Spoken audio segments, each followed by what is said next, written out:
Robyn and Sherrod. Welcome, everyone, to another episode of Coach's Corner. I'm Coach Sherrod Brown alongside Coach Robyn Herring. And today we're talking about cholesterol. And we're going to make this personal by looking at some of my actual lab results today. Robyn? Okay. Hey, everybody. Welcome back to Coach's Corner. My name is Robyn Herring, and I am your carnivorous grandma. Super excited to be here with you guys tonight. I do want to welcome our guest tonight, Nurse Laura. Hey, Laura. Hello.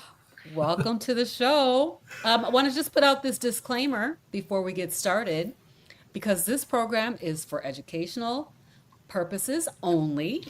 It is not personal medical advice, and we're not diagnosing or directing anyone to stop, start, or change their medications.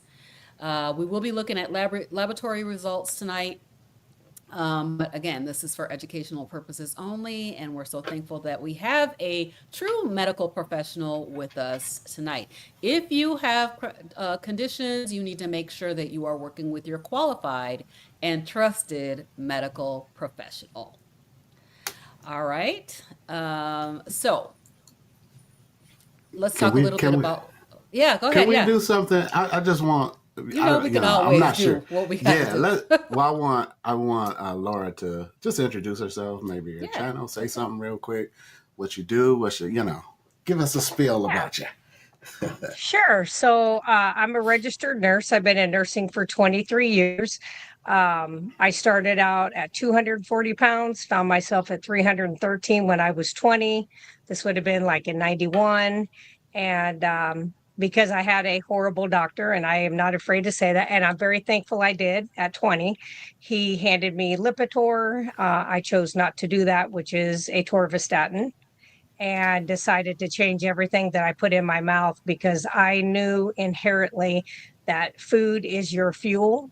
And so that's what I did. I lost 153 pounds in 9 months, took my triglycerides from at least 1,000 down to 33, and now they run 33 to 68 most of the time. They're very transient. All cholesterol numbers are transient. They will bounce around every 24 hours and look completely different. So I just want to throw that out there so people don't get stuck on this is what this says at this moment, because it could be completely different. It's just a snapshot.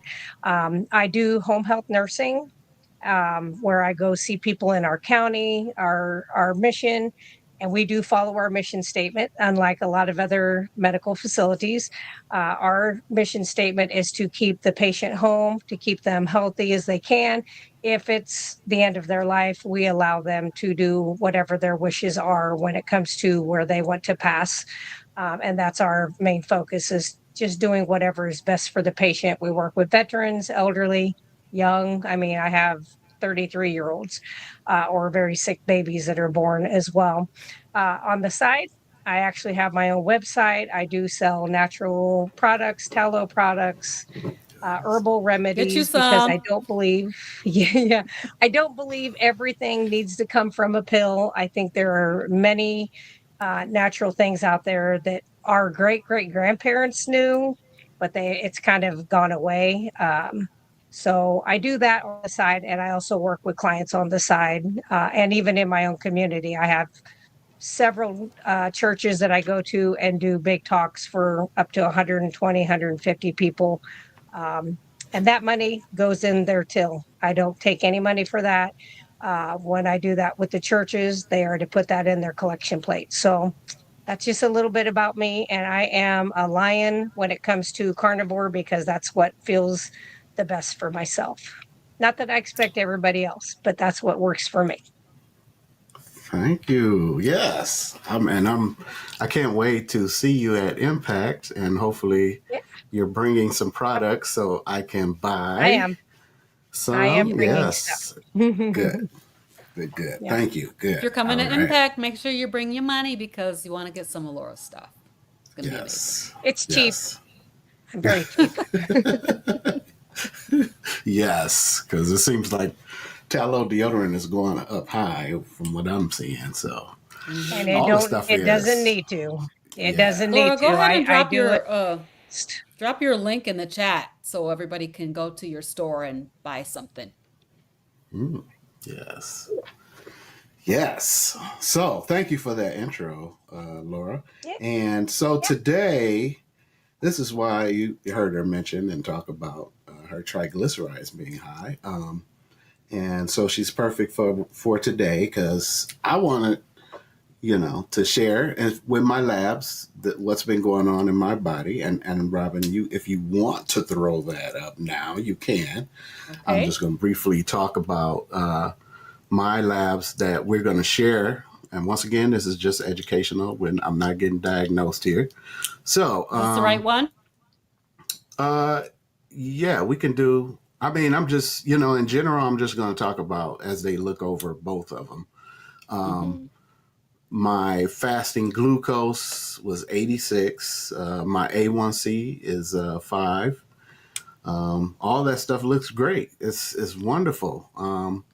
The only thing I had some issues with is now when we talk about my LDL, came in at 198. My triglycerides was 151. My HDL at my last one was 50, which had went up. And my fasting insulin was 40. So, to be honest, when I first saw those numbers, I was kind of worried. And my appointment with my doctor was a ways away. I was asking everybody, what's going on? I hit the social media. I was asking some people that what's happening? Why is these numbers like this? Because I just didn't understand it. And so today we're just going to cover some of that. So, Nurse Laura, Yes. You want to chime in here? And Yes. So I've had my total cholesterol. I think it looked like the highest your total has been was 305. Myself, I've been as high as 390. I've had clients I've worked with that were over 500, and they were not lean mass hyper responders, which people will talk about that a little bit later. That's just where their cholesterol was. So really, when I am working with patients in my medical setting and looking at lab work, I want to look at your hemoglobin A1C, which yours is beautiful, which means you're doing all the right things. And you want to look at your triglycerides, which I think what you have on paper here was the 151. So you want to shoot for anything under 150. So you're getting there, and those will bounce around. So I'm not super worried about that. Your HDL, you want to think of your helper. You want those to be higher. So with it being 50, that's okay. I would shoot for kind of 80. There are some things that you can do to help that. And that'll be like fish oils, or if you like to eat sardines. Well, anyway, if you like them, enjoy them. I can't do it. I'd rather eat a piece of shoe leather. I can't do it. I just take my cod liver oil in a capsule. I can't do it. But for those of you who can, that really does help get your HDL up. When it comes to LDL, I look at LDL much different than what most medical professionals do, because of their training. It's all about cholesterol. LDL is not even a cholesterol. And that's the thing that drives me the most insane when they're like, well, your cholesterol is high because your LDL. And I'm like, it's low density lipoprotein. It carries cholesterol, but it is not a cholesterol itself. It's kind of like, I always tell people, it's like the train car that dumps things off where it needs to go, like cholesterol. It helps clean out inflammation and debris that doesn't need to be in the body, so your immune cells can get there and get to the area that they need to. It helps carry cholesterol so that all of your sex hormones can start, because you can't start those without it. So when I'm looking at your lab work that you had up there, if I were working with you as a client, that would be exactly what I would expect. Because when you make a big shift, the first couple times, the body likes to be like, yeah, I got this. they're going to go right back to eating Doritos and chimichangas in 3 weeks. We'll just hang on to everything. Yeah. But once you really kind of stick with it for a little while, that's when you'll see some of those fluctuation in numbers. And to me, when I look at that, I see healing. I don't see anything there that makes me go, oh my God. And I would be honest, if I did, like if your triglycerides were 1,000, like mine were, I'd be like, okay, we're going to get some fasting going there. Because if there are people out there whose triglycerides are higher than they want, that is one of the fastest ways to help lower the triglycerides. But that being said, those triglycerides are there for a reason. And as you are healing, you need to have those entities. Okay. So that's where I say they're transient. I had lab work done, I think when I was 50, maybe. And I was fasted for several days. I ran 15 miles that morning, got my blood work done.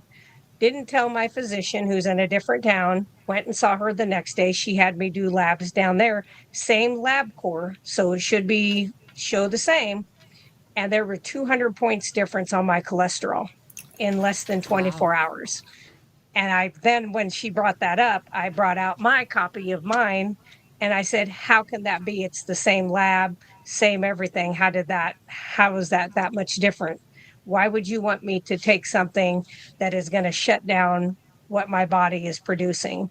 And that's another thing that I do discuss with people, is that your liver was put in your body by God, and it is an on-demand organ. Okay. So it makes bile salts, it makes cholesterol, it does gluconeogenesis when needed to make glucose for the body, 1 teaspoon about every 24 hours. So when my doctor was trying to scare me into taking medication when I was 50, which I was already like, I got this one. And I had all the studies with me. And so I handed them over to her. But I just said, what does cholesterol do in my body? And she kind of looked at me and I said, well, what is its function for the body to use cholesterol? And she was like, well, it makes your hormones and it helps your vitamin D and it helps with the immune system. And I said, and your brain is made of almost all cholesterol. I said, your cell membranes are made of cholesterol and your nerves have a covering over them, kind of like a spark plug wire, which is called the myelin sheath, made out of 2 layers of cholesterol. So I said, as I get older, as you get around chemicals, foods, different things, you oxidize those areas and they notch out, just like if you had, a spark plug wire lay against a manifold and burn a hole in it. Same thing. But we don't have black tape that we can go in there and wrap around it. That's what our cholesterol is to do. So I said, do you want me not to be able to heal?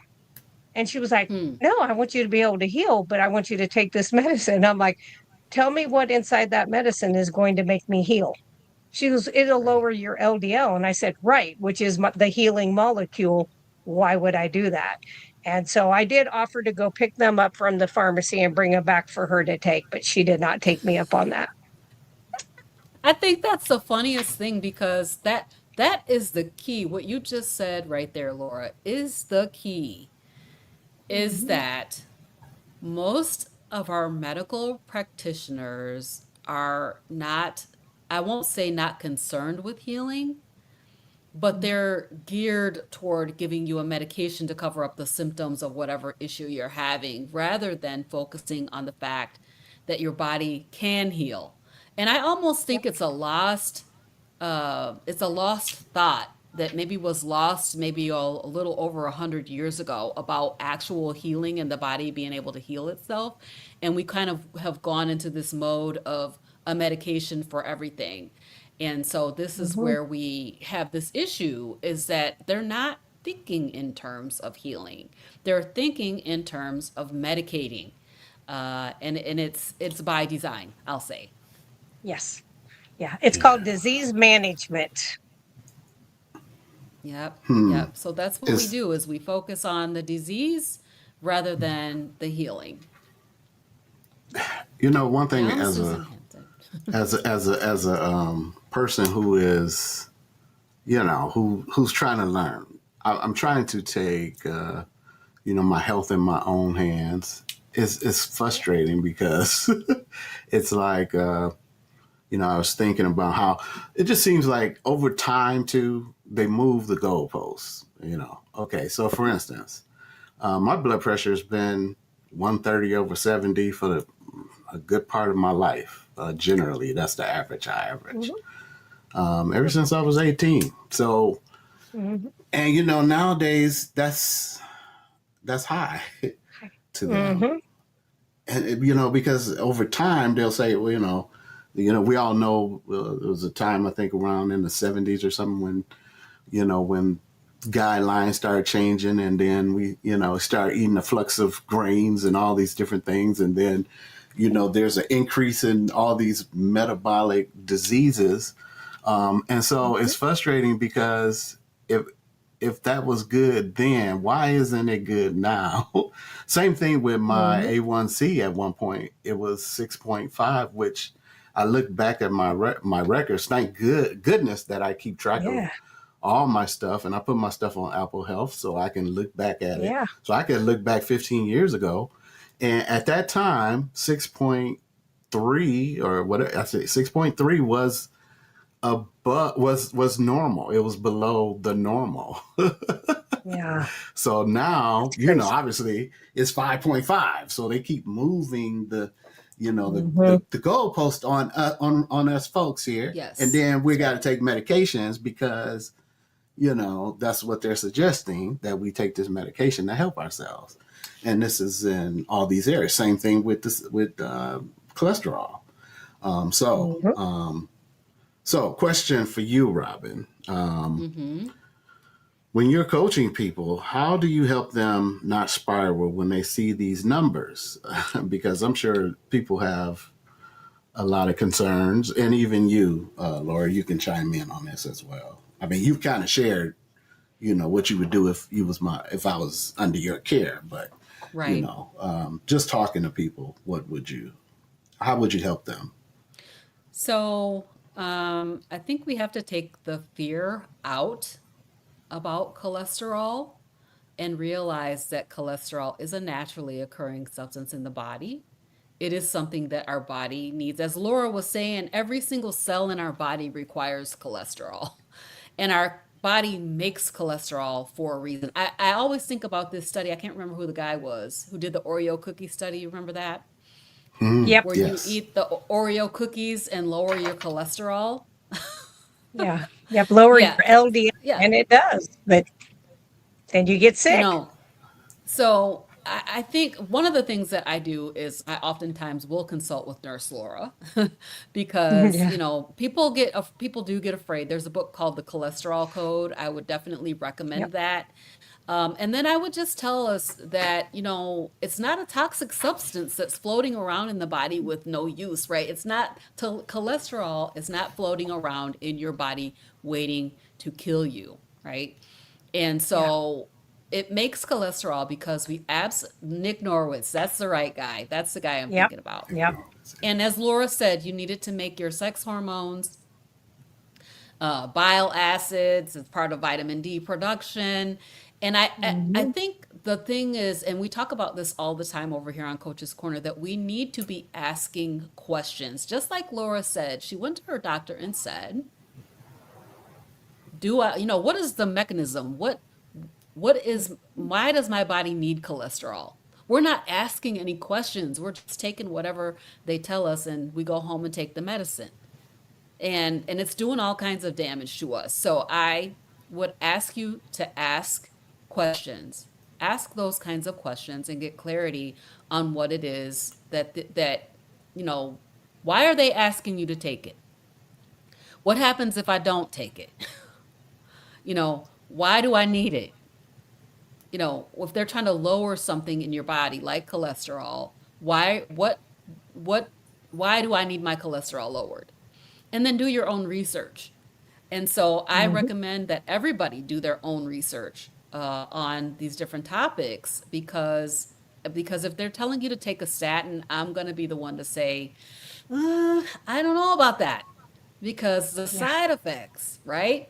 And all Mhm. these added issues that you get from having low cholesterol. What I'm understanding from the practitioners that are in the space, in the carnivore space, is that low cholesterol, I mean, first of all, cholesterol lowering medications is not going to extend your life by very much, if any at all, right? And then you're more prone to having like a heart attack on a statin than off a statin, is what I'm hearing, right? So Yep. I would And type recommend 2 that you, diabetes. yeah, yep. I would recommend that you do research. Go and Yeah. figure this out. I will work with you and help you figure out, help you do research if that's something that you need. But I would definitely not recommend it. And I know people who have had very high cholesterol on carnivore and freaked out, right? And they completely freaked out. They're like, oh my gosh, my doctor's saying I need a statin. And, my question is, what happens if you don't take the statin? What happens? So that's my perspective on it. As Laura said, LDL, what they're calling cholesterol, is a lipoprotein that's carrying around cholesterol to everywhere in your body that needs it, that transporter system. And so we need that. We need that cholesterol for every single cell in the body. Well, Thank if you. anybody really wants to do some deep digging, go out and try to find the prevalence of ALS, MS, dementia, Alzheimer's, and Parkinson's, which are all diseases of the nervous system. Okay, it's a brain disorder. Look at when Lipitor was first created in 87.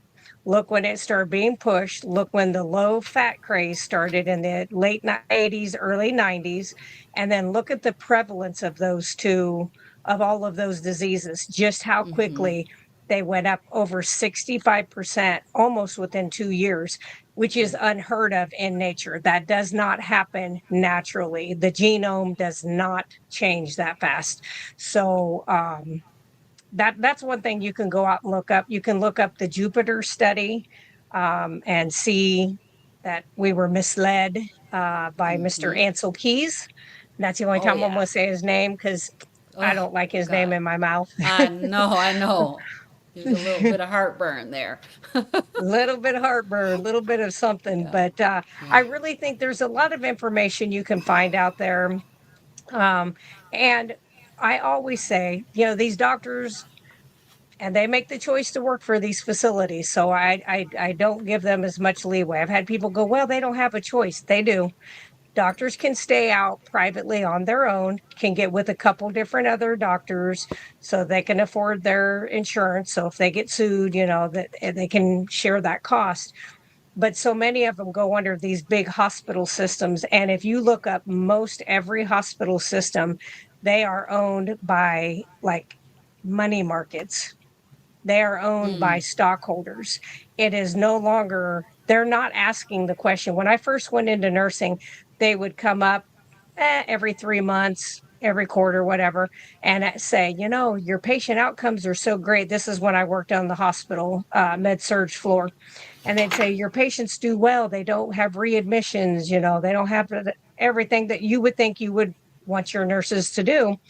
And then somewhere in 2010, 11, those people quit coming up to talk to us on the floor, and it was the bean counters. And I literally had one come up to me, and I have no poker face, so you will know at the end of this what the look on my face was. He said to me, could you get such and such out of their room and get them discharged by 10 or 11 so we can have the room turned around and get a person brought up from the emergency room? If we can get them in the bed by 11:59, Medicare will pay a full day. I crap you not. That was said to me. Wow. And I was like, no, I will not be discharging that patient prior to when they are safe to go home, which you see all the time now, all the time. But the medical model is not set up anymore on helping you, and it's trained that way. That's the other thing. A lot of doctors, I think, go into it for the right reason, but when you look at how the medical school is set up, they take a lot of the same classes that I took, and then the last so many years is like medication, medication, pharmaceutical, pharmaceutical, and then whatever their specialty. If they go into urology, cardiology, but it is just inundated for years that this is the symptom, you give the medication. But they know full well none of those medications are curing anything. All they are to do is manage your symptoms. And even some hospitals now, the hospital I used to work at, I've had patients' paperwork that gets sent home with them, and it's their discharge paperwork. And right on the top, it'll say disease management. And I'm like, Mm-hmm. I don't want my cockroaches diseased. I want them eradicated. How about we work on getting rid of everything? But there is no money in that. You know, if they make you healthy and you don't have to come see the doctor 6 times a year and you only go once a year, how much money are they losing? Well, with a Right. Medicare patient, they're losing $600 per visit if it's a specialty clinic. So any ology is a $600 payout with Medicare for every visit. So that's big money if you think about that. Mm-hmm. And Mm-hmm. it's a shame that it is set up that way, but they have to follow also the standard of care. And if you don't know what the standard of care is, I recommend you go do some digging as to what is the standard of care in the United States. It will make your hair, if it's straight like mine, it will be curly, I promise. Mm-hmm. Yeah. Yeah. Go ahead, Sherrod. Yeah, so for me, because I'm an average person, right? And Yeah. I'm thinking about these people. And one of the things I did understand that I was a type 2B. I don't know if you ever heard of that, Laura. Yeah. Which said I have I might make more of Hmm. LDL. Yep. And so, and I guess the concern is, yeah, it's like, well, maybe in my history, there's some heart attacks and different things going on. So, that kind of, well, should we take a deeper look because of that, or just say, well, I don't have to worry about it because I'm eating carnivore, or you know what I mean? Well, Like, yeah. So okay. I do think there's a couple things that I have everybody that I work with before they start, if they come to me before they have decided to start keto or carnivore or ketovore, I have them get some of these testing done ahead of time so they kind of know where they started from. And you're very lucky you have a lot of that. But I do have people get a cardiac calcium score. It's called a CAC score. Now, Mm-hmm. that score is a coronary artery calcification CT. So think about what I just said. It's a CAC for calcification. So that is looking at the arteries on the heart. Well, if cholesterol is what's filling them up and clogging your arteries, how come they don't call it a coronary artery cholesterol scoring test? Right. Because Okay. it's calcium in there. Anyway, Okay. just saying a little common sense there. Yes. Yes. So, but I do think it's good to have, like, to get a coronary artery calcium scoring done because that gives you a starting point. And I know a lot of physicians, even some of our carnivore physicians, like 6, 7 years ago, said that you could not reverse. They didn't believe that you could reverse that. Well, I'm Mm-hmm. somebody that did. I had 378 in my Widowmaker, which is your LAD. I had that in there after 26 years of keto, was carnivore 2.5, went to the same place, had it done again, and I sit at 0. I've had it done again 4 years since then, still sit at 0. So it is something that can be helped. So yeah, I think that would be what I would recommend. Hey, Dr. Nelson, he's my favorite doctor. Is it? Yes. Yes. We love Yes. him. Yes, he is my favorite doctor for sure out of all of the doctors. So real. Yeah. He's a real Yeah, person. He's a Yes. real he deal. Real. is. Yes. So I want to just bring up Carrie's comment here. I had popped this up Hmm. earlier because Carrie's talking about this. Mine said her doctor when we talk about statins because we're worried about heart attacks and strokes. My CAC score was 0, was correcting my insulin resistance, losing weight, and HDL to triglycerides ratio was 0.9. And they still wanted to put her on a statin. That is No need. crazy. She has no cardiac risk.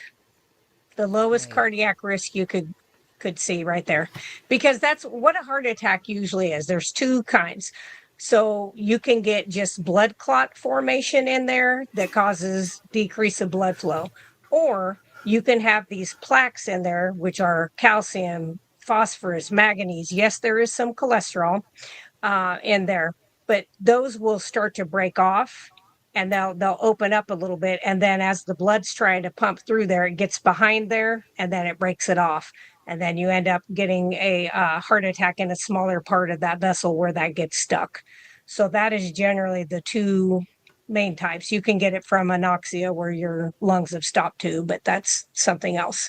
That's not a heart attack. That's different. So but that is normally where you would see that. But yeah, that person that says that, yeah, I would maybe think about finding a holistic functional doctor if you can, or get with some of these doctors that are on our things like Dr. Nelson, Dr. Barry, Dr. Baker. I think Tony Hampton also, doesn't Dr. Hampton also do? Okay. Yep, he does. Online. So, and he's my second favorite doctor. So Dr. Nelson's number one, and then Dr. Hampton, just because he is so chill. He's like my husband, Oh my very gosh, chill. the best, the best. He's the best. I'm like, wake up. Yeah, this Dr. is Nelson not all said- black and white. He said Oh. he said your check's in the mail, by the way. All right, good. Let's see. What would I buy with that? I know what I'd buy with that. Oh my gosh. Yeah, so I mean, it's not basic black and white, right? I want Yep. to just talk a little bit about, we talk about cholesterol clogging up your arteries, right? And that's why you get a heart attack. But you were you the one who said I was working with a heart surgeon, and when the thing fell out of the artery, Yep. it was like Yes. clink into the, yeah. Tell me a little bit about Yes. what causes that. It's not too much Well, butter, I'll say.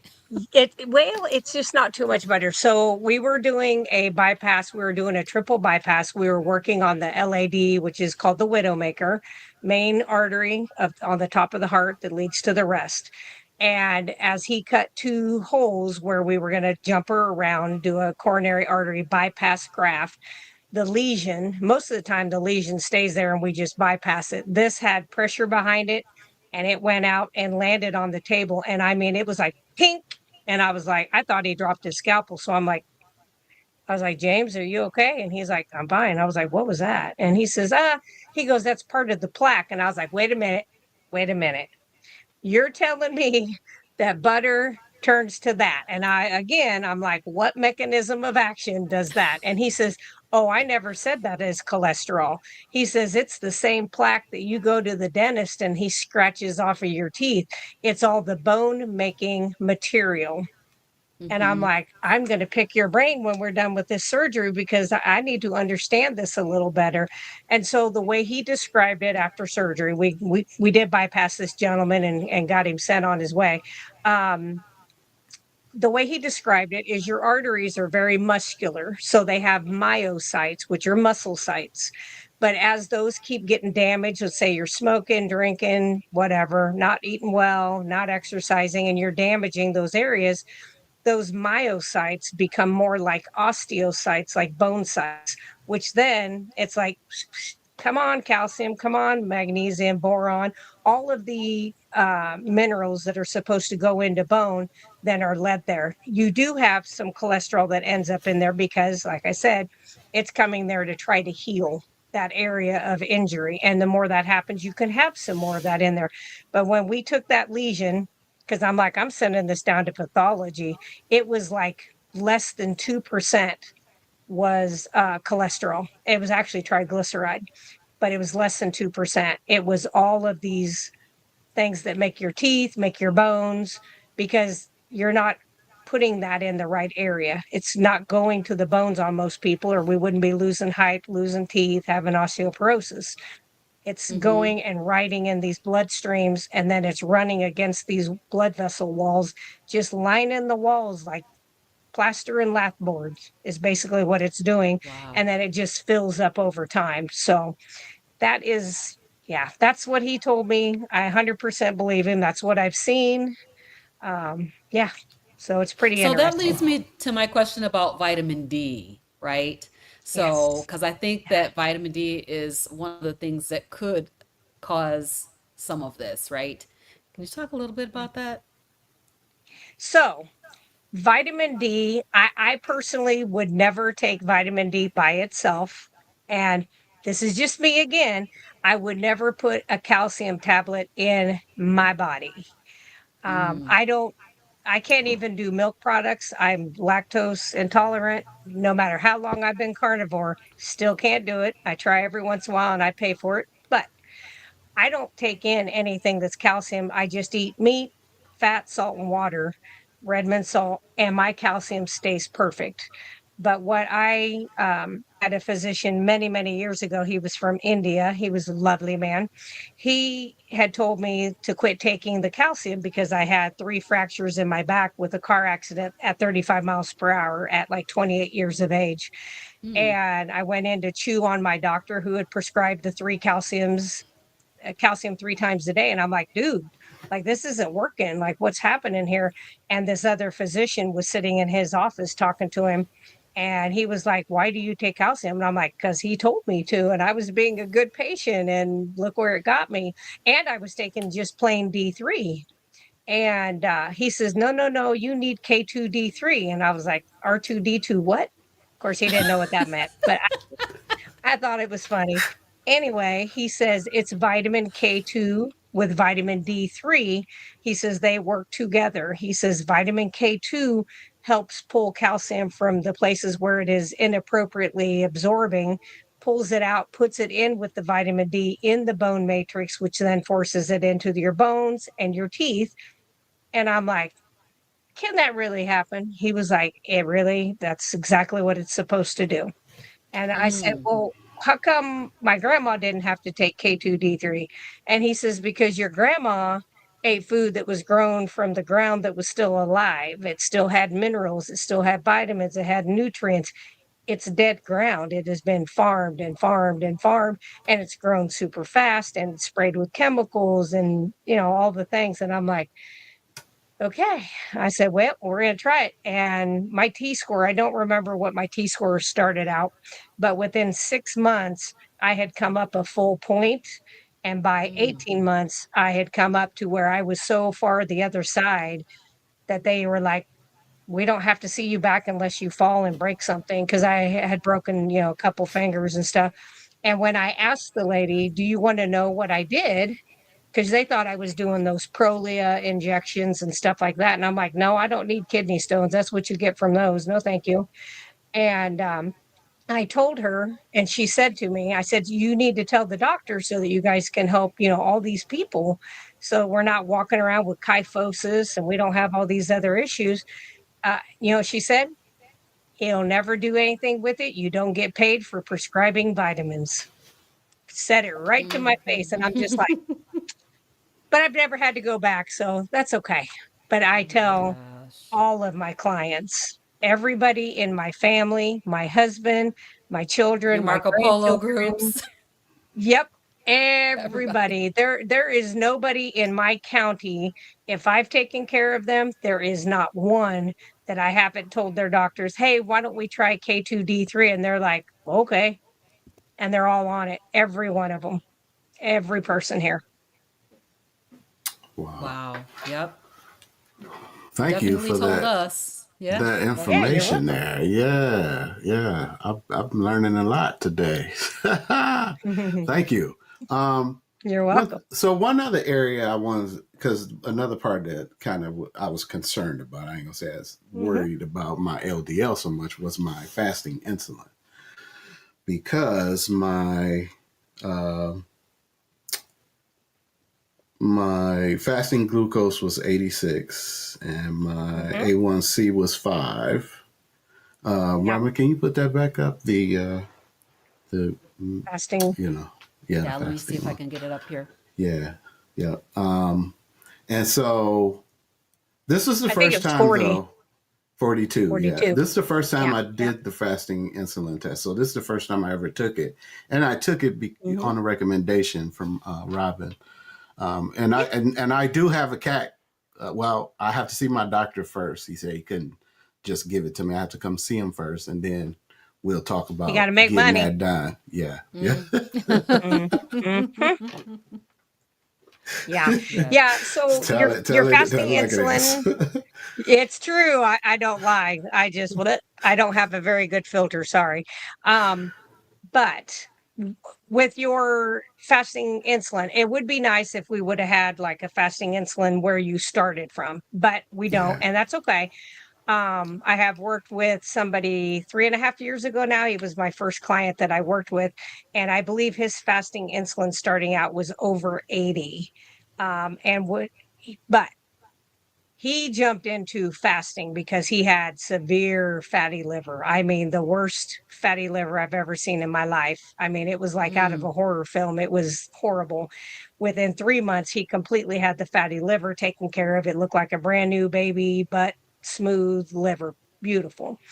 The fasting insulin did take longer to come down. It took a couple years, and he really integrated some fasting in there. And that's where I see that fasting insulin start to drop. And if you think about it, if I explain this and it seems like it's way over the top, just you can stop me.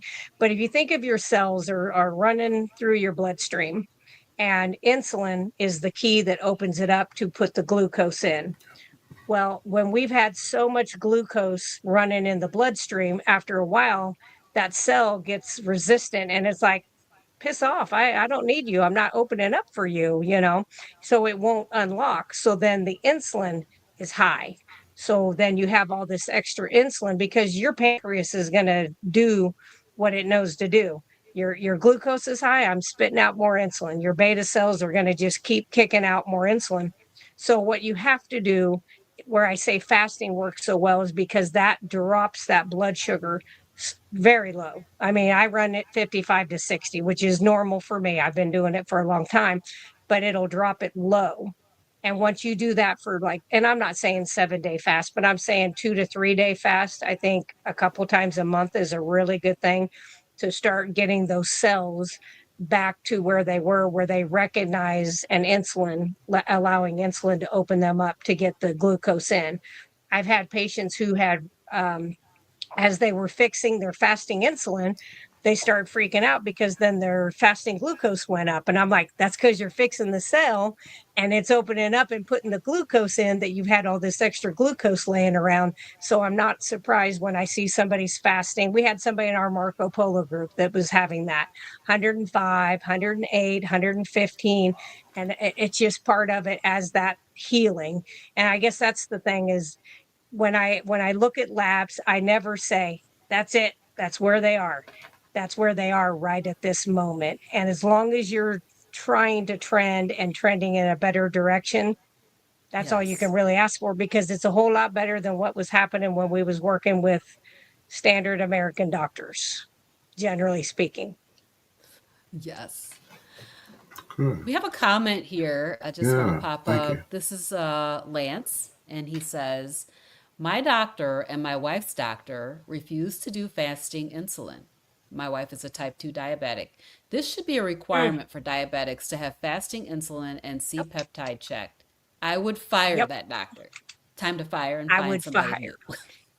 And I would go out to what is it? Own your Ownyourlabs.com. labs. Mm-hmm. Yep.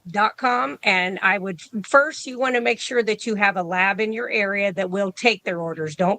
I don't want somebody going out there spending $30 on an order and then they don't have a place they can take it. But you can call around to your labs to see if they will take lab orders from these places, and most of them will. But Mm-hmm. that should be something that every single person who's pre-diabetic or diabetic, that should automatically, and it should be on everybody's yearly, just like your vitamin D level. Nobody should have to Yes. ask for their vitamin D level when we've got osteoporosis in kids that are 15. Why are we having to ask for this stuff? That's the question. That's the question Yeah. that I asked my doctor. Why do I have to come to you and be more informed than you to get something done? And I just don't use her. I have to go once a year because my insurance says that I have to see her. And that's the only time I ever see her, once a year. So um, I don't take medications anymore. So I don't have to have a doctor. So I don't really care. And like I said, I have a holistic functional person that I work with if I need to, but I've probably educated her as much as she has educated me on some different things. I knew stuff better than she did on some things, and she knew better, like female hormones. She knew that inside and out. I was like, I'm confused. I don't know. Whatever. But Yeah. we were able to work. We worked very well together, and she doesn't take offense to any kind of questions or a second opinion. That's the other thing that drives me mad, that when I went to nursing school, it was pounded in our heads that you are to be a patient advocate. And that is not to say that every doctor is out there trying to kill their patient. But if you're working in a hospital setting, that physician may see 80 to 100 patients that day between emergency room, ICU, CBU, floors, stuff like that, plus their own practice. They can make a mistake, and your job as the nurse is to make sure that that mistake does not make it to the patient. And I don't know where that's went. That is a lost art, and it's too bad, because when you see these nurses on trial for giving a medication that wasn't supposed to be given, they lose their license even though the doctor ordered it, because the judge is always going to ask them, did you know to advocate for your patient that that was the wrong medication? Because we know if it's the right one or the wrong one. Did you advocate for your patient? And when they say no, guilty, they lose their license. And I try to explain that to these nurses when I would precept and train new nurses coming on. I'm like, this isn't just covering you. This is protecting the patient. Our goal is to make that patient as well as we possibly can, if we can. But you definitely do not want to allow any harm. We don't take the oath to do no harm. Physicians do take that oath. Our job is to make sure they do follow their oath. My problem with the current situation that I see, and I have to deal with every day, is they've forgotten that the number one thing in their Nurse Practice Act is advocating for patients. So I always teach my patients, this is how you advocate for yourself. These are the questions you ask. You don't have to be assy. I might be a little bit more that way, but you don't have to be.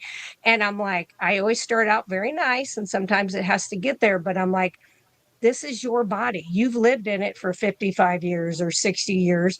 They may know more about the chemistry and the microbiology of something, but that's not true in everybody's body. Everybody's body is different. So I always say you got to advocate for yourself, or find somebody who can advocate for you. I'll get off my soapbox. Yeah. Thank you. I mean, and I definitely agree with that. The last 3 years I said I just got tired of going to different providers, and in the VA, your provider will leave anytime, so then you got a new one, and it just was so frustrating. I just was like, I need to learn about my health problems so that I know what's going on, because when I have to depend on other people, you know how that go. You get let down. So, so thank you for that. And just to kind of close it out, this part of it, unless you got some more, Robyn, but for me, I want to just say, so I feel confident, definitely knowing that, just one numbers, these numbers aren't the total story for my health, right? I look at now how I feel, and we talked before, I feel great. So I feel great. I feel better than I've ever felt before. And a large part of that is due to the fuel that my body is getting. When you cut out sugars, that is the number one, thing that causes inflammation and the things in my body. And I have a lot of inflammatory things going on. And two of my markers are gone over the past 3 years, but I still got one that's still a little high. That's the C reactive protein, I think it was. CRP. Mm-hmm. Yeah, that's the one Yeah. that's still a little high. It's gone down over the years and it's steady going down. So that Good. gives me reassurance that things are, they might not be perfect in every different part of my Yep. lab, but for the most part, I'm getting better as I keep getting these tests done, and that's what we want, and that's what you want. I would hope as you Yeah. listen to this. So, um, Robyn, One did you other have thing. anything else before we go? Okay, go ahead, Laura. Yeah. So one other thing is if you have labs planned and you have been around somebody sick or you have had a cold or some kind of viral something going on, I would cancel those labs and I would wait at least a week or two until you are back to just feeling your normal self before you go get those, especially when it is related to a cholesterol reading or a CRP, because those numbers are going to be elevated because you're fighting off infection of some sort, or you're making antibodies because you was around somebody that had that. So that's another thing, is that if that happens, cancel that appointment, move it for a few weeks till you're feeling better, because like I said, just like I did that lab test less than 22 hours apart, that much different. So I would just, that's just something I would throw out there. Thank you. That's awesome, Thank you. Laura. The one more It question I is. just want to touch on just really, really briefly before we go, and that is the phenotype called the lean mass hyperresponder, because we know that there are Mm-hmm. certain people that, when they go on a primarily animal-based way of eating, their cholesterol literally shoots through the roof. I was talking about one, my friend Christy, who Yep. at Meeting Wellness, yeah, she had her. Yeah. I know that she was a little worried when that first happened to her, and so I wondered if you could just talk just a little bit about that, um, and what that looks like, what it is, what does it mean? Yeah. And so with your lean mass hyper responders, really the main thing is like they will, the ones that I've worked with or talked with, like with Christy, they have Mm-hmm. really intense, like particle size done. Like they really get in there and look at the nitty gritty, because they do get that really high total cholesterol. LDL will be crazy high, but like their LDL-C, really, they say that anything that is greater than 160, uh, but can be much higher, because I think, I don't remember hers off my head and I wouldn't really want to say what It they was was, but I have, high. yeah, I know Remember it being somebody really else high. though that was over 320. Um, but that, when your HDL is less than 60 or right around 60, that's another one. Triglycerides being less than 70, which you do want, but with these lean mass hyper responders, they have this. The other thing is they will have extremely low fasting insulin, like as low as like one, Mm-hmm. which there again, for the average of us, three, anything below five is great. Anything below 10 is good, but below five is great. But they see that what we have found, the ones that I have talked with, worked with, they are massively thin. They're thin. They don't look like they could be walking around with these high numbers of cholesterol. Now, there are some studies out there that do say that potentially later in life they could lead to, they may be susceptible to some cardiac disease, but they don't know because they haven't really studied it. They're just saying Mm-hmm. based on these numbers, this could happen. The people that I have seen, I don't see where I see any indications of that. Like I said, when you look at their numbers, I mean, I love having, your triglycerides below 70, fasting insulin below five, but some of them, their total cholesterol is well over 500. And I think I think there was somebody on Carrie Mann's show one time that was like 700. Yeah. Um, Mm-hmm. and that was one of the Yeah. first times I had really even heard about the lean mass hyper responder. Um, so that's kind of the things you have to have. You have to have those numbers kind of in that frame, be thin, um, stuff like that, to really kind of qualify. And I think if Dr. Nelson's still on here, he's talked about that also, as to these are the things you kind of have to really be considered a lean mass hyper responder. But I would say, like I told Chrissy, I think they're kind of superhuman because they can convert. They convert so quickly that, like, if the crap hits the fan, as I like to talk about, because I'm a prepper anyway, um, that they gotta do okay because they can convert everything into that cholesterol, Mm-hmm. and the Mm-hmm. good Mm-hmm. cholesterol. And I'm like, well, damn, I've got beans and rice saved that I don't want to eat. And I know it ain't going to convert to that good cholesterol on me. Right.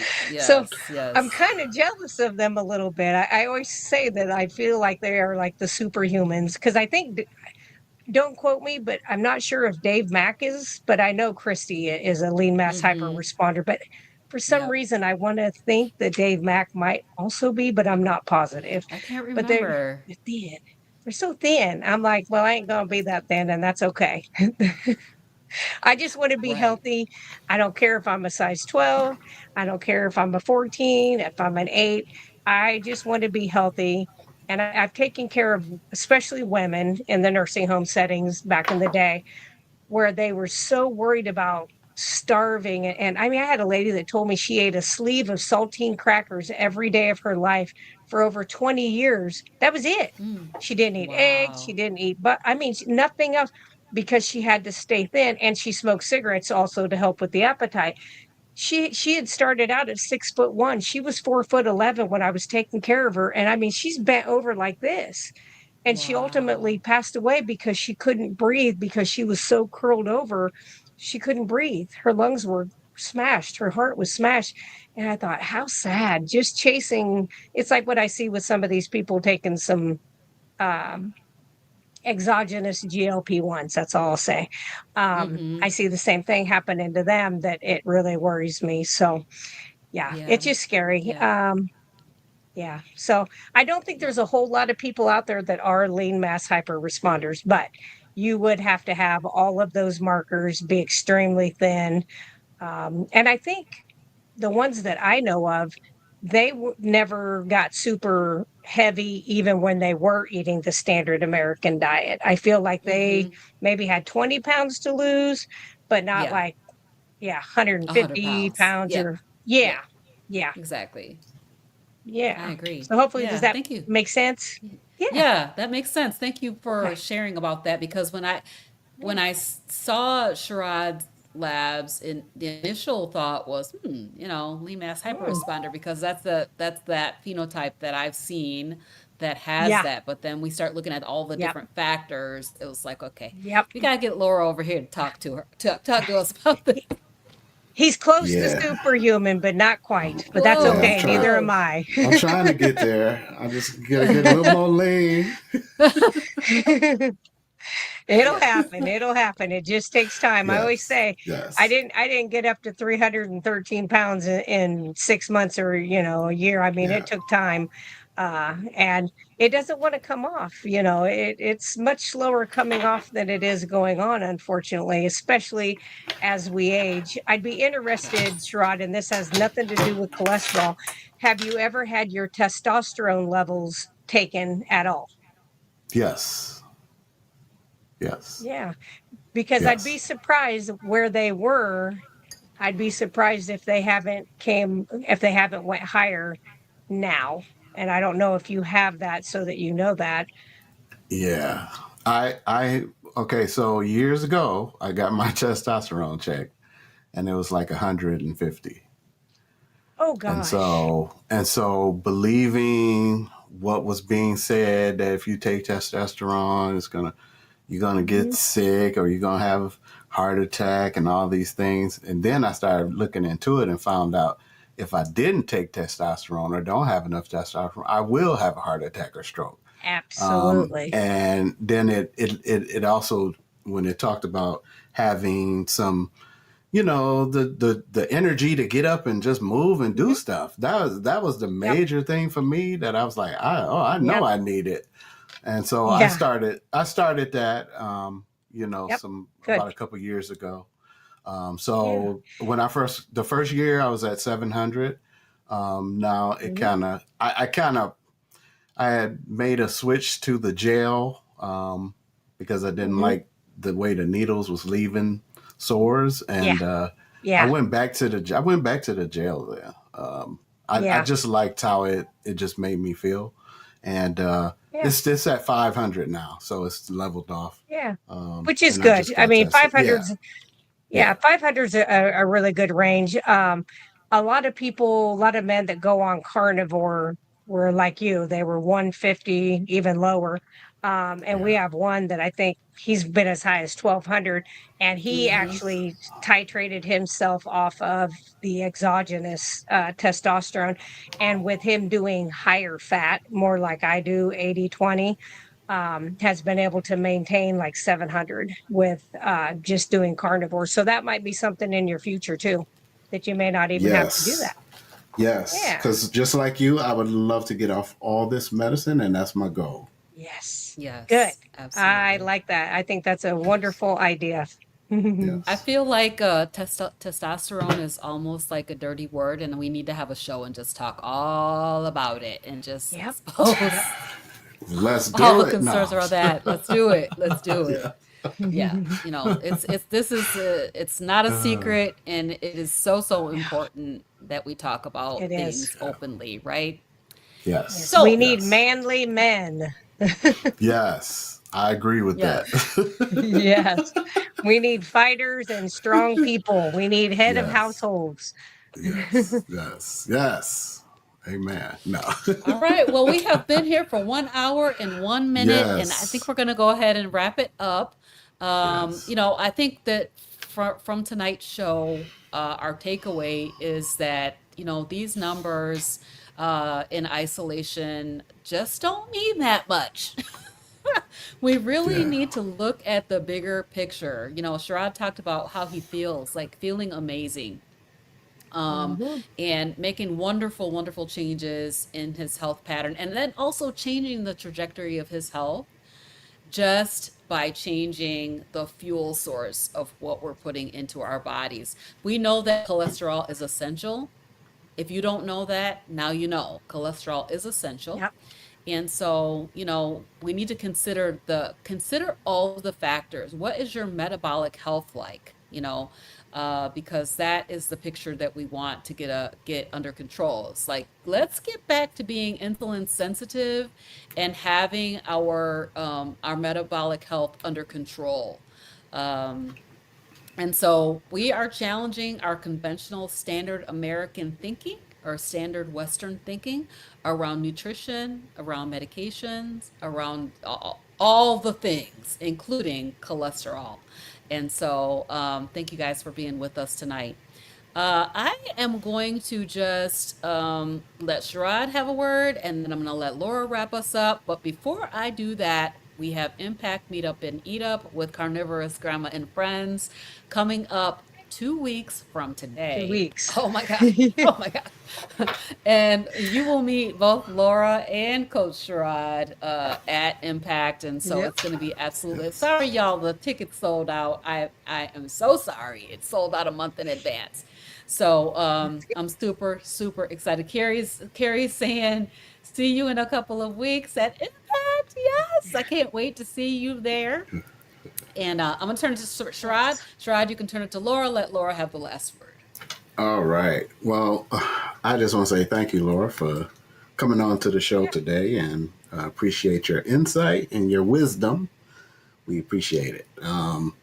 Yeah. So I guess taking away from this conversation, I can celebrate my progress, and I know that there's still work to do. And I'm okay with that because when I started this 3 years ago, and the time flies by, I know sometimes we think, I was just talking to some people I've randomly met today in different places, and I'm just like, well, why you didn't start yet? What's holding you back? Because one thing we do to ourselves is we procrastinate. And if you've been procrastinating at home and like you're on all these medications, and all you need to do is maybe what you could do in your own home is maybe change what you're eating, and look, it's hard. I know it's hard because Look, I was 500 pounds. And matter of fact, I was 499, and I said, I'm not getting the 500, and I didn't, And so now I'm at 300, and I'm trying to Hey, break under 300 right now. So I've lost 200 pounds over the course of that's pretty three amazing. years. Yes. So, but the work's not finished. It's not finished. So, so I share that because I'm hoping it's encouraging somebody out there who might be in this situation. You might get high numbers. You might, your insulin might be high, your sugar, your cholesterol, your blood pressure. Look, that was me. Okay. And these numbers that you saw in my labs, man, maybe I should have showed you what they were 5 years ago, because they were Yeah. worse. So, but they can change, and that can change. And that's all it takes is one decision. And that's for you to say, I'm going to stop doing this today. And then you build every day on that day. Tomorrow, start over. You do it tomorrow. And then if you get through tomorrow, you do it the next day. And just put a day, keep building up till it's a week. And then before you know it, it's months. And then before you know it, it's years. And we here. If you need help, you can always reach out to any of us. You guys see Yep. our handles. Subscribe, hit in the comments. Yep. We're here. So, and there's a large community of people who have said, you know what, I'm kicking sugar out the door. Mm-hmm. you Yeah. know, and so don't think this is happening all over the world right now. Many people are doing what we're doing and what we're continuing to do. So thank you. Yes. All right, Laura. Laura, I'm Yeah. turning it over to you, Laura. Thank. So I think, and this is just my personality. So one of the reasons that I every day get up and do exercise, whether it's sprinting, whether it's push-ups, whether it's just lifting, I do something every day. My force that makes me do that is I refuse to be under the government, the medical establishment, industrial complex. I want to own my body. I do not want them to have anything to do with it.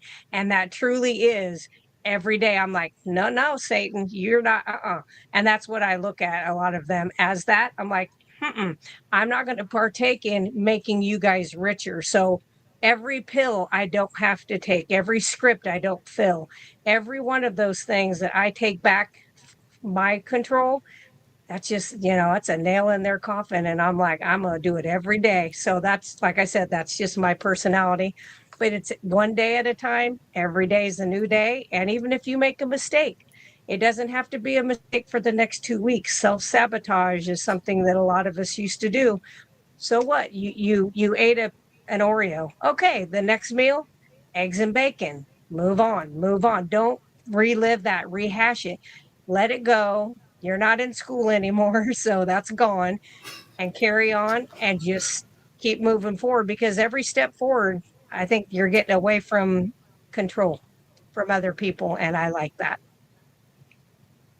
All right, you guys. Thank you for being here with us tonight on Coach's Corner. We will see you back in 2 weeks. Bye, everybody. See ya.